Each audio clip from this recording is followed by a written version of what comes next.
Salam Bapak Ibu yang dikasihi Tuhan Yesus Kristus, berbahagia sekali pagi ini kita bisa bertemu kembali.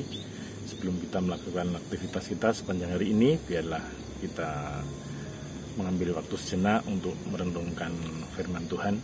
Kita bersaat teduh. Sebelumnya mari kita berdoa terlebih dahulu. Bapa, di dalam nama Tuhan Yesus Kristus, kami mengucap syukur Tuhan, pagi hari ini kami boleh bangun dalam keadaan baik, sehat, terpelihara sempurna tubuh jiwa roh kami, semua karena kasih setia Tuhan. Terima kasih Tuhan Yesus. Pagi ini sebelum kami mulai aktivitas kami mau merenungkan firman-Mu. Urapi setiap kami ya Tuhan. Dalam nama Tuhan Yesus kami sambut firman. Haleluya. Amin. Bapak Ibu yang dikasihi Tuhan Yesus, pagi ini saat teduh saya berikan tema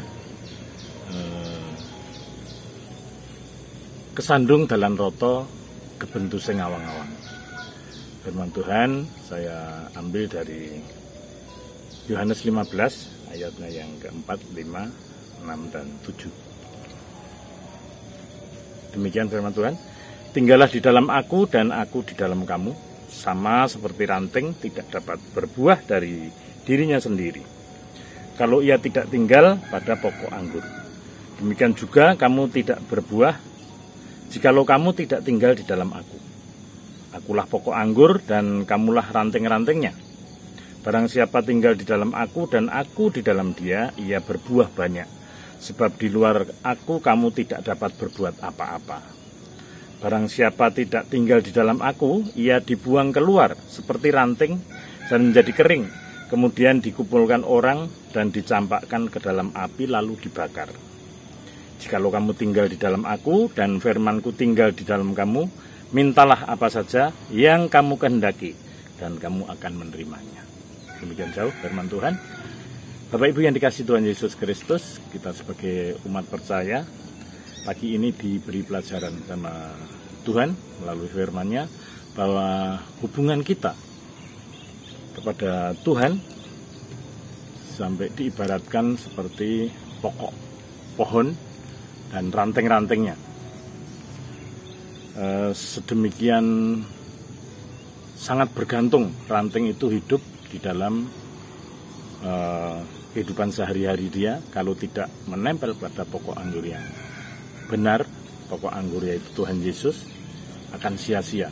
Jadi dalam kehidupan kita juga kita tidak boleh menggantungkan kehidupan kita, mempercayakan kehidupan kita baik kepada kemampuan diri kita sendiri, baik kepada relasi, baik kepada apa yang kita miliki, tapi biarlah hidup kita bergantung hanya kepada Tuhan.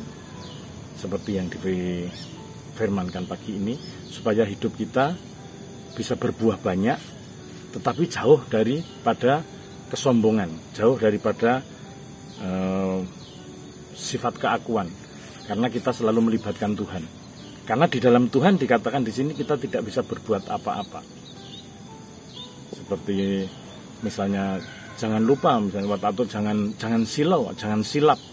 Kalau kita memiliki satu keberhasilan dalam hidup ini, karena kalau kita hidup di luar Tuhan, walaupun sehebat apapun kita, orang bilang kita itu orang yang bagaimana, yang luar biasa, tapi kalau di dalam Tuhan sebetulnya kegagalan, kecelakaan, kebangkrutan, sesuatu yang tidak baik itu tinggal menunggu. Ibaratnya di luar perhitungan pun bisa terjadi. Seperti tema yang pagi ini saya sampaikan bahwa kesandung dalan roto dan kebentu sing awang-awang. Sebenarnya kalau dalam istilah Jawa ini kan tidak mungkin ada orang yang kesandung dalan roto. Maksudnya dia tersandung kepada jalan yang sudah rata. Secara kehidupan mungkin kita baik-baik saja. Tidak pakai Tuhan sudah kita baik-baik saja.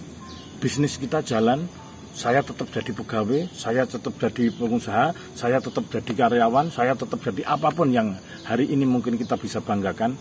Tapi jangan lupa, kalau di luar Tuhan, semuanya itu bisa diambil seketika.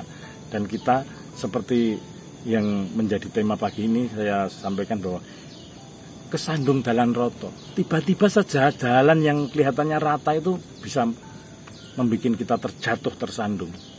Atau kebentus sing awang-awang. Apa itu kebentus sing awang-awang? Kebentus itu gejeduk, kepala kita gejeduk, bak. Itu kebentus. Ing awang-awang, lah awang-awang itu yang jauh di atas sana. Bagaimana kita bisa kebentus sing awang-awang? Bagaimana secara perhitungan kita bisa jatuh? Padahal semua lini sudah diperhitungkan, wah, antisipasi kegagalan. Tapi yang namanya kecelakaan, yang namanya apes, itu bisa saja datang sewaktu-waktu. Apalagi kita hidup yang di luar Tuhan. Seperti dikatakan, kamu kalau di luar Tuhan, kamu di luar saya, kamu tidak bisa berbuat apa-apa. Bahkan kamu akhirnya cuma dicampakkan, dikumpulkan, dan dibakar. Jadi jangan melihat diri kita hari ini mungkin dianggap hebat, dianggap luar biasa. Tapi kalau kita di luar Tuhan, nonsen. Mari kita intim seperti digambarkan Tuhan Yesus. Hubungan kita sama Tuhan itu seperti pokok pohon sama ranting. Yang sebetulnya kita ini orang yang di luar pokok pohon, tapi karena kasih sayang Tuhan, apalagi menjelang hari-hari Paskah ini, bagaimana Tuhan mengasihi kita dengan di luar batas kemanusiaan kita, sampai mau menyerahkan nyawanya kepada kita supaya kita boleh berdamai, kita boleh masuk lagi ke dalam pokok anggur yang benar, dan kita boleh berbuah. Demikian yang bisa saya sampaikan pagi ini, biarlah menjadi bekal sepanjang hari ini kita beraktivitas, supaya yang kita lakukan menyenangkan hati Tuhan. Mari kita berdoa. Bapa yang baik, Bapa yang kami sembah dan kami kenal di dalam nama Tuhan Yesus Kristus, kami mengucap syukur Tuhan untuk firman-Mu. Biarlah firman menjadi bekal, menjadi rema dalam kehidupan kami, supaya pengenalan kami akan Tuhan dan kehidupan kami ke depan dan seterusnya Tuhan, kami selalu bergantung, berharap hanya kepada Tuhan. Sepanjang hari ini segala aktivitas kami serahkan dalam tangan Tuhan. Kami mohon penyertaan-Mu, kami mohon bimbingan-Mu. Setiap pilihan-pilihan yang ada Tuhan, kami boleh memilih sesuai dengan kehendak Tuhan.